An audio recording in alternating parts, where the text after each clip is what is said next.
ఒక్కసారి కొమ్మూరి గోల్డ్ కి కాల్ చేయండి. తాకట్లో ఉన్న మీ బంగారాన్ని విడిపించి మార్కెట్ ప్రైస్ కి వాళ్ళు కొనుక్కుని మిగతా డబ్బులు మీకు ఇచ్చేస్తారు. హాయ్, వెల్కమ్ టు మనం టీవీ. కట్నం అడిగేవాడు గాడిద. నేను మీ జర్నలిస్ట్ మనోజ్. గుంటూరులో ఒక మహాపతివ్రత వెలుగులోకి వచ్చింది. నిజంగా వాళ్ళ ఆయన్ని చంపడమే కాకుండా రాత్రంతా మృతదేహాన్ని పక్కన పెట్టుకొని మరి అలాంటి వీడియోలు, ఆ ఇంటిమేట్ వీడియోస్ మరి ఎవరో తెలీదు, పెద్ద పెద్ద సెలబ్రిటీస్వా లేకపోతే ఇంకొకరివా తెలియదు, కానీ రాత్రంతా వీడియోస్ చూస్తూనే కూర్చుంది ఈ మహాపతివ్రత. సో ఈ ఫోటోలో కనిపిస్తున్న ఆవిడ పేరు లక్ష్మి. సో పేరు చాలా చక్కగా తెలుగు అమ్మాయిలా ఉన్నప్పటికీ ఈవిడ మాత్రం మొత్తం వెస్ట్రన్ స్టైలు. ఎలా చంపింది తెలుసా అలా ఆయన్ని? అలా ఆయన చాలా ఇష్టంగా దమ్ బిర్యానీ తింటాడని చెప్పి దాంట్లో స్లీపింగ్ పిల్స్ కలిపి మరీ చంపేసింది. అతను చనిపోయిన విషయం తెలిసి దాదాపుగా 10 గంటల సమయంలో ఆయన బిర్యానీ తిన్నాడు. తిన్న తర్వాత నిద్రలోకి జారుకున్నాడు. ఆల్రెడీ స్లీపింగ్ పిల్స్ ఉన్నాయి కాబట్టి కరెక్ట్గా బిట్వీన్ 1 to 2 మధ్యలో అతను చనిపోయాడు. దాని తర్వాత వాళ్ళ ప్రియుడు ఎవరైతే గోపి ఉన్నాడో వాడికి ఫోన్ చేసి ఆయన చనిపోయాడు అని చెప్పి నువ్వు ఇప్పుడే ఇంటికి రాకు అని చెప్పి చాలా జాగ్రత్తలు పాటించి, ఒకవేళ రేపొద్దున ఎవరన్నా టైంలో వస్తే ఇంటికి వస్తే చూస్తారేమో అని చెప్పి ఈ మహాప్రతివత మహా ఇల్లాలు సో చాలా జాగ్రత్తగా తన ప్రియుడిని కాపాడిందని చెప్పాలి. గుంటూరు జిల్లా చిలువూరులో ఈ దారుణం జరిగింది. సో బేసిక్గా 2007లో ఈ లక్ష్మికి ఆ శివనాగరాజుకి వీళ్ళిద్దరికి పెళ్ళయింది. దాని తర్వాత వీరిద్దరికి 2 పిల్లలు ఉన్నారు. మంచి కుటుంబం. సరే, రెక్కాడితే కానీ డొక్కాడని కుటుంబం. వాళ్ళు ఏదో ఒకటి చేసుకొని బతుకుతున్నారు కదా, పిల్లలే పరమావధిగా జీవిస్తున్నారు. అలాంటప్పుడు ఎలా ఉండాలి? సరే, భర్త అన్న కొంచెం ఇబ్బంది ఉంటే అది మాట్లాడుకోవడమో లేదంటే పుట్టింటికి వెళ్ళటమో ఇంకోటి చాలా ఆప్షన్స్ ఉన్నాయి. కానీ ఆ గోపి కోసం ఇంకొక ట్విస్ట్ చెప్పనా? ఫస్ట్ గోపి ఎక్కడ పరిచయం అంటే వీళ్ళందరూ కలిసి ఫ్యామిలీ కలిసి ఒక మూవీకి వెళ్ళారు.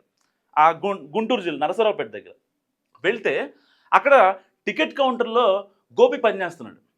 సో అలా వీళ్ళిద్దరి ప్రేమాయణం స్టార్ట్ అయింది. అక్కడి నుంచి ఈవిడిచ్చిన డబ్బులు, ఈవిడ బంగారం తాకట్టు పెట్టి అండ్ గోపి దగ్గర ఉన్న డబ్బులు తీసుకొని గోపిని హైదరాబాద్లో ట్రావెల్స్ ఉద్యోగం చేయించడానికి కూడా వెనకాడలేదు. పిల్లలు మర్చిపోయింది, భర్తని వదిలేసింది, ఇంట్లో వాళ్ళని పట్టించుకోదు. ఇక ఆవిడ సుఖమే ఆవిడకి కావాలి. లిటరల్గా చెప్పాలంటే డెడ్ బాడీని పక్కన పెట్టుకొని అలాంటి వీడియోస్ చూసిందంటే జస్ట్ ఇమాజిన్. ఆ మహాపతివ్రత నిజంగా అసలు ఈ జనరేషన్కి అలాంటి వాళ్ళు కావాలి. అంటారు కదా, వాట్ ఏ సీన్ అని చెప్పి ఒక మీమ్ ఒకటి వైరల్ అవుతూ ఉంటుంది కదా, నిజంగా ఇవిడికి అది కంప్లీట్గా యాప్ట్ అవుద్ది. సో పర్టికులర్గా వీళ్ళిద్దరూ స్టార్టింగ్ అసలు చంపుదామని ఫిక్స్ అవ్వలేదు. ఈ గోపి అను లక్ష్మి కలిసి శివనాగరాజుని చంపుదామని అనుకోలే. ఎప్పుడైతే శివనాగరాజు ఈ గోపి ట్రావెల్ సంబంధించిన హైదరాబాద్లో బిజినెస్ పెట్టాడు కదా, దానికి సంబంధించి ఇంటికి వచ్చాడు అనమాట. ఈవిడేం చేసింది, లక్ష్మి గారు ఏం చేశారు, లేదండి గోపి అయితే మంచోడు, సో అలాంటి వాళ్ళ దగ్గర మనం ఉంటే మనం కూడా హైదరాబాద్ వచ్చేయచ్చు, ఫర్దర్గా మనం హైదరాబాద్లోనే ఒక బిజినెస్ స్టార్ట్ చేసుకోవచ్చు, చాలా బాగుంటాం, పిల్లల ఫ్యూచర్ బాగుంటుందని శివనాగరాజుని కన్విన్స్ చేసింది. పాపం పిచ్చోడు కదా, పిల్లలు బాగుంటారు, నా ఫ్యామిలీ బాగుంటుంది, నా పెళ్ళం బాగుంటుంది అంటే కన్విన్స్ అయిపోయాడు నాకులాగే. సో ఇక వెళ్ళాడు అనమాట. వెళ్ళిన తర్వాత అసలు ట్విస్ట్ స్టార్ట్ అయింది. సో ఎక్కడో తేడా కొడుతుంది. అక్కడికి వెళ్ళిన తర్వాత శివనాగరాజు అక్కడ ఉండటం, హైదరాబాద్లో ఉండటం, ఆ ట్రావెల్ సంబంధించిన పనులు అవి చూసుకోవడం, గోపి సరిగ్గా 2 రోజులకు ఒకసారి ఇంటికి రావడం. అప్పుడు ఎప్పుడైతే గోపి ఇంటికి వస్తాడో, గుండు అని చెప్పి ఇంటికి వస్తాడో, ఇక ఈవిడ మాట్లాడదు లక్ష్మి శివనాగరాజుతో అసలు మాట్లాడదు అనమాట. ఆ 2 రోజులు ఫోన్ కనెక్టివిటీలో ఉండదు. ఏమైనా అడిగితే ఏం చెప్పేది, నేను పలానా ఇంట్లో పాచి పని చేయడానికి వెళ్ళా, లేకపోతే వేరే పనికి వెళ్ళాను, 2000 రూపాయలు వచ్చాయి, నీకు పంపించిన 1000 రూపాయలు, నీ ఫోన్పే నెంబర్ చెప్పు. పాప ఆయన ఫోన్పే లేదు, ఫోన్పే నెంబర్ చెప్పని చెప్పి అసలు ఆడని స్టంట్లు, వెయ్యని ఏషాలు, చెయ్యని పత్యాపదాలు లేవు. సో ఫైనల్గా ఇక ఎప్పుడైతే వీళ్ళిద్దరు ఎవరని తెలిసిన తర్వాత శివనాగరాజు హైదరాబాద్ నుంచి చివులూరుకి వచ్చాడో, ఇక వద్దు మనకి అలాంటివి ఏమొద్దు, సొంత ఊళ్ళో చేసుకుందాం. ఎందుకంటే ఇంటి దగ్గర ఉండేవాళ్ళు హైదరాబాద్లో కొంతమంది ఎమలు లేరనమాట ఈ వాతావరణానికి, ఈ ఫుడ్కి. సో వాళ్ళకి ఉండబుద్ధి కాదు పెద్దవాళ్ళకి. సో అలాంటి నేపథ్యంలో ఆయన మళ్ళీ చివుదూరు వెళ్ళిపోయాడు.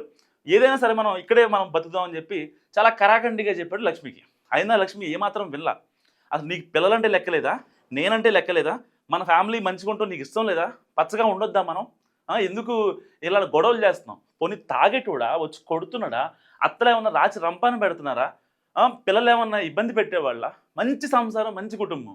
శివనాగరాజుని ఓకే, ఒకవేళ నువ్వు కన్విన్స్ చేసుకోవాలనుకుంటే గోపి కూడా ఇట్లా మనతోనే ఉంటాడు, వాడికి పెళ్లి కాలేదు, లేదంటే నాకే ఇష్టం ఉంది అని చెప్పి మాట్లాడుకొని ఉంటే సరిపోయేది కదా. శివనాగరాజు ఏమనేవాడు, ఆయనకు కావాల్సిన అల్టిమేట్గా ఏంటి, ఆయన ఫ్యామిలీ బాగుంటాం, పిల్లలు బాగుండాలి, వాళ్ళకి ఒక మంచి ఫ్యూచర్ ఇవ్వగలగాలి, ఇదే కదా. దానికోసమే హైదరాబాద్ వెళ్ళింది. ఊరిని వదిలిపెట్టి మరి హైదరాబాద్ వెళ్ళాడంటే ఎవరి కోసం వెళ్ళాడు, కేవలం భార్య పిల్లల కోసం కదా. సో ఈ చివులూరు ఘటన గురించి మీరేమనుకుంటున్నారో మస్తుగా కామెంట్ చేయండి. చూస్తూనే ఉండండి మనం టీవీ.